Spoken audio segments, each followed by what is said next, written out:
এই টিউটোরিয়ালে আমরা দেখব কিভাবে একজন শিক্ষার্থী এই অনলাইন পোর্টাল ব্যবহার করে অ্যাকাউন্ট তৈরি করবেন। এই অনলাইন পোর্টালের যে কোনো মডিউল, যেমন আবেদন ফি জমা দেওয়া, আবেদন করা, ব্যবহার করতে চাইলে একজন শিক্ষার্থীকে অবশ্যই প্রথমে একটি অ্যাকাউন্ট তৈরি করতে হবে। অ্যাকাউন্ট তৈরির জন্য সাইন আপ লিঙ্কে ক্লিক করতে হবে। এরপরে আপনি একটি ফর্ম দেখতে পাবেন। এই ফর্মের উপরে লেখা থাকবে এডু আইডি এর জন্য আবেদন। এখানে শিক্ষার্থীর ধরন নির্বাচন করতে হবে। পোর্ট স্টুডেন্ট ধরনটি নির্বাচন করে নিচ্ছি। এই ধরনটি নির্বাচন করলে আপনার কাছে আরো কিছু তথ্য জানতে চাওয়া হবে, যেমন বোর্ড। আমি একটি বোর্ড নির্বাচন করে নিচ্ছি। পাশের সাল, আমি এই তথ্যগুলো দিয়ে দিচ্ছি। রেজিস্ট্রেশন নম্বর এবং রোল নম্বর। এই তথ্যগুলো সঠিকভাবে প্রদান করা অত্যন্ত জরুরি। রেজিস্ট্রেশন নম্বর, রোল নম্বর প্রদান করার পর আপনার কাছে হিউম্যান ইউজার ভেরিফিকেশনের জন্য একটি ক্যাপচা আসবে। এখানে বলে রাখা ভালো যে এই টিউটোরিয়ালটি আমরা তৈরি করেছি একটি টেস্ট মডিউলে, তাই এই স্ক্রিনে প্রদর্শিত ক্যাপচা এবং আপনার স্ক্রিনে প্রদর্শিত ক্যাপচা এক হবে না। আপনার স্ক্রিনে দুটি সংখ্যার যোগফল অথবা বিয়োগফল আপনাকে বের করে পাশের একটি বক্সে দিতে হবে। এরপর জমা দিন বাটনে ক্লিক করলে শিক্ষার্থীর বিস্তারিত তথ্য দেখা যাবে। এসব তথ্যে ভুল থাকলে তা স্বীয় বোর্ডের সাথে যোগাযোগ করে অবশ্যই সংশোধন করে নিতে হবে। কেননা এসব তথ্যে ভুল থাকলে, বিশেষত লিঙ্গ তথ্যে ভুল থাকলে আপনার কলেজ নির্বাচন প্রক্রিয়া প্রভাবিত হবে। এই ফর্মে আরো কিছু তথ্য দিতে হবে, যেমন ধর্ম নির্বাচন করতে হবে। এই মডিউলে ধর্ম নির্বাচন করে দেওয়া হয়েছে, কিন্তু আপনার মডিউলে ধর্ম নির্বাচন করে নিতে হবে। এরপরে রয়েছে মোবাইল নম্বর। এখানে একটি সঠিক মোবাইল নম্বর প্রদান করতে হবে।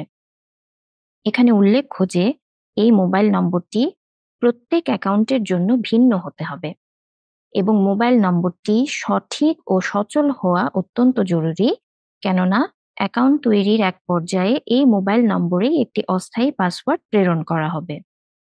এরপরে রয়েছে জন্ম নিবন্ধন নম্বর, যা আবশ্যক নয়, ঐচ্ছিক, তবে এই নম্বরটি জানা থাকলে তা দিয়ে দেওয়া ভালো, কেননা এই তথ্যটি আপনাকে পরবর্তীতে অ্যাকাউন্ট পুনরুদ্ধারে সাহায্য করবে।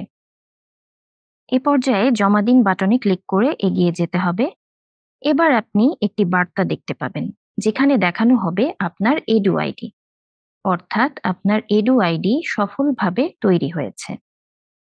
এখানে আরো একটি নির্দেশনা রয়েছে, যা হলো একটি অস্থায়ী পাসওয়ার্ড আপনার মোবাইল নম্বরে প্রেরণ করা হয়েছে।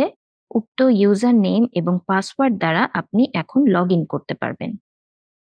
অর্থাৎ আপনার যে মোবাইল নম্বরটি প্রদান করেছেন তাতে আপনি একটি ওটিপি পেয়েছেন। সেই ওটিপিটি সংগ্রহ করে আপনাকে পরবর্তী ধাপে এগিয়ে যেতে হবে।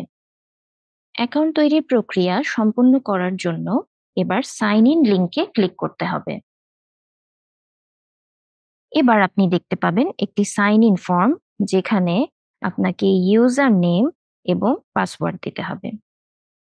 এক্ষেত্রে ইউজার নেম হচ্ছে আপনার এডু আইডি এবং পাসওয়ার্ড হচ্ছে আপনার মোবাইলে প্রেরিত অস্থায়ী পাসওয়ার্ডটি। এডু আইডি অত্যন্ত গুরুত্বপূর্ণ, তাই এটি মনে রাখতে হবে। প্রথমবার লগ ইন করার পর আপনি পাসওয়ার্ড পরিবর্তনের একটি ফর্ম দেখতে পাবেন। এখানে পাসওয়ার্ড কিভাবে তৈরি করবেন তার কিছু নিয়মাবলী দেয়া আছে। এই সকল নিয়মাবলী অনুসরণ করে আপনি আপনার পছন্দ অনুযায়ী একটি পাসওয়ার্ড তৈরি করে নিতে পারবেন। আমি একটি পাসওয়ার্ড তৈরি করে নিচ্ছি। নিশ্চিতকরণের জন্য পাসওয়ার্ডটি আবার দিতে হবে। এবার জমা দিন বাটনে ক্লিক করতে হবে। এ পর্যায়ে আপনি আপনার অ্যাকাউন্টে প্রবেশ করতে পারবেন এবং আপনার ব্যক্তিগত তথ্য দেখতে পারবেন, অর্থাৎ আপনার পাসওয়ার্ড তৈরি সফল হয়েছে। পরবর্তীতে আপনি চাইলে লগ আউট করে নিতে পারেন এবং পরবর্তীতে লগ ইন করার জন্য আপনার এডু আইডি এবং আপনি যে পাসওয়ার্ডটি এইমাত্র তৈরি করলেন তা ব্যবহার করে আপনার অ্যাকাউন্টে প্রবেশ করতে পারবেন।